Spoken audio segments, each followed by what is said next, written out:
So back in my second year of med school, I had a pharmacology exam worth 70% of my grade and I only had 3 weeks to prepare. And even with that time, I procrastinated and spent the first 2.5 weeks doing anything but studying. And when I look back, I'm pretty sure it wasn't because I was lazy or that I didn't care, because I did. What I do remember having was this feeling where every time I sat down to study, it felt like something stopped me from focusing or just getting on with it. And back then, I didn't understand what that feeling was. And if you clicked on this video, maybe you know this feeling too, where your task is open in front of you, you know you need to do it, but you just can't make yourself start. So instead you do what I did and check your phone or even clean your room, or just tell yourself you'll start after this one thing that you need to do. And by the time you think you're ready, the whole day's gone by. And the worst part is you know exactly what it's costing you, but just knowing doesn't really help. Fast forward to now, I'm working as a medical doctor and I can confidently say that I figured out what was stopping me from getting on with doing what I had to do. And figuring this out genuinely changed everything for me, not just for when I was in med school or now at work, but for every hard thing I've done since then. So I'll go through those 5 realizations I've had that can actually fix your procrastination. And stick around until the end, because the last one is especially one that most people never consider, and it's likely why you're still procrastinating. So first, one thing people don't really mention about procrastination is that the task itself doesn't really matter. How easy or how hard it is doesn't matter. What matters is how the task makes you feel. Before I'd sit down to study pharmacology, I'd feel this low-level dread, not panic, just this vague sense of this is going to be hard and I might not be good enough at it. And instead of sitting with that feeling, my brain found anything else to do, checking my phone, reorganizing my notes, or even just going to practice the piano. But what that showed me was that procrastination isn't about failing to be productive, because clearly I've still been able to do other things. It showed me that procrastination was mainly an emotional failure, because our emotions made us want to avoid the discomfort of starting that specific thing that you should be doing. The fix isn't to push harder and just force yourself to be disciplined. What does help is to name that feeling you have towards a task. Ask yourself, what am I actually feeling right now? Is it boredom, self-doubt, fear of getting it wrong? It does sound too simple, but naming an emotion takes it from something your brain is reacting to something you're observing, which makes that emotion more detached from you, and that makes it lose most of its power. I started doing this before every study session, sometimes before I go to the gym or practice the piano, and it was the first thing that made a consistent difference. It's just a moment of honesty before I opened my notes or went to the gym, and it's not something that should be seen as a productivity hack. And that honesty is actually what the next point is built on too. So in retrospect, I've realized how med school trains you to get things right. Every answer is either correct or is incorrect, and without realizing it, that standard bleeds into everything else. So when I sat down to write notes or plan an essay or even just to organize a revision schedule, I'd pause, because if I couldn't do it properly, part of me didn't want to do it at all. This is one of the most common yet least talked about causes of procrastination, where perfectionism becomes the expected standard. And the fix sounds silly at first, but that's just to do the worst version. Don't write good notes, get on with writing bad notes. Don't make a perfect plan, make a rough one you'll revise or edit later. The point is to focus on forward action or even quantity over quality. I even noticed this as a doctor, where in clinical medicine, an imperfect decision made in time almost always beats a perfect decision made too late. The same principle applies to your work. So whatever you're putting off right now, lower the bar deliberately. Tell yourself you're going to do the worst acceptable version of it, and then just do exactly that. Because respectfully, that's probably more than what you're doing right now,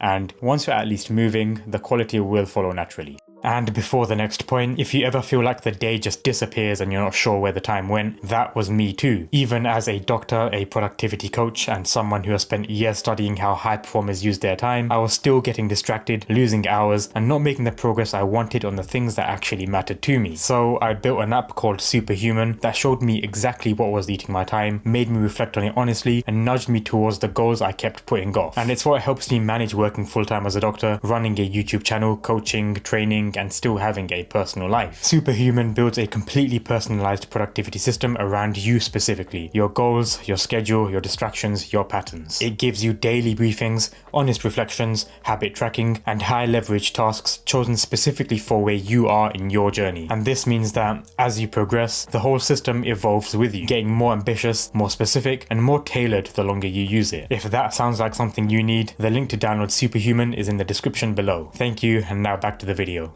And now, one thing I've noticed in how people approach procrastination is how they see it as a mindset problem. And so a lot of people, including myself, tend to focus on just being more disciplined and forcing the way through to getting a task done. But a lot of the time, it's a body problem showing up as a mindset problem. I noticed this pattern clearly in med school. The days I procrastinated the most were almost never random. They were the days after poor sleep, after skipping meals, after sitting in one position for 6 hours without moving. Your brain runs on a biological substrate, and when that substrate or energy is depleted through poor sleep, bad nutrition, no movement, your threshold for starting hard things drops and everything feels heavier than it should. But this isn't about optimizing your lifestyle. Again, you don't need things to be perfect. But if you're running on 4 hours of sleep and haven't moved all day, no productivity strategy in the world would fully compensate. So you need to have a minimum viable baseline. So before you blame your mindset, check the basics. Sleep, water, movement. They aren't a cure for your procrastination, but if they aren't adequately met, everything else is going to be harder than it needs to be. And speaking of things being harder than they need to be, point 4 is about a specific kind of difficulty that I don't see many people talking about. There's a particular kind of mental drain that procrastination creates, and it's separate from the actual work you're avoiding. Every task you postpone doesn't disappear because it sits in the background of your mind, taking up space. These are known as open loops, which are unresolved tasks your brain keeps returning to quietly in the background, even when you're trying to do something else. Even recently, I've noticed myself doing some exam questions and studying,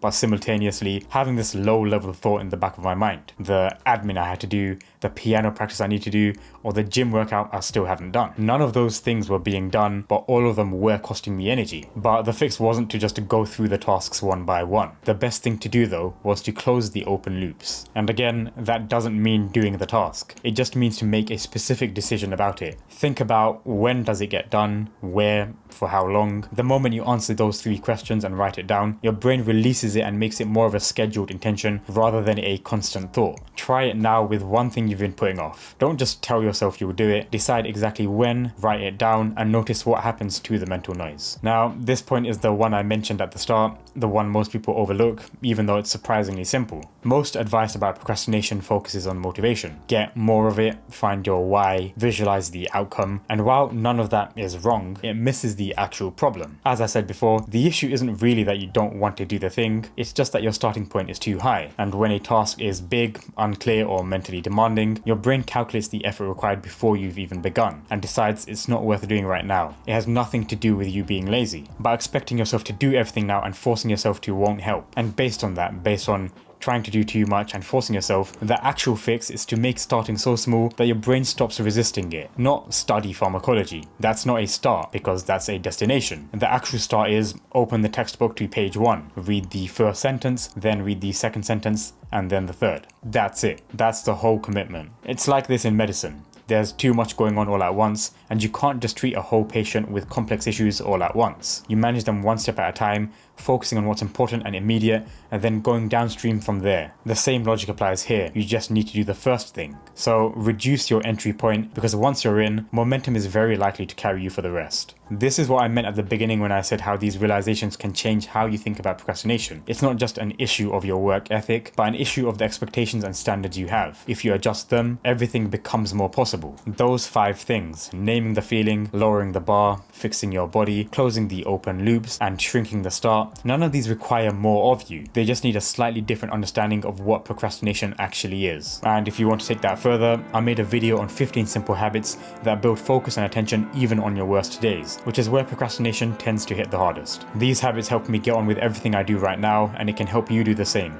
So click the video to learn more.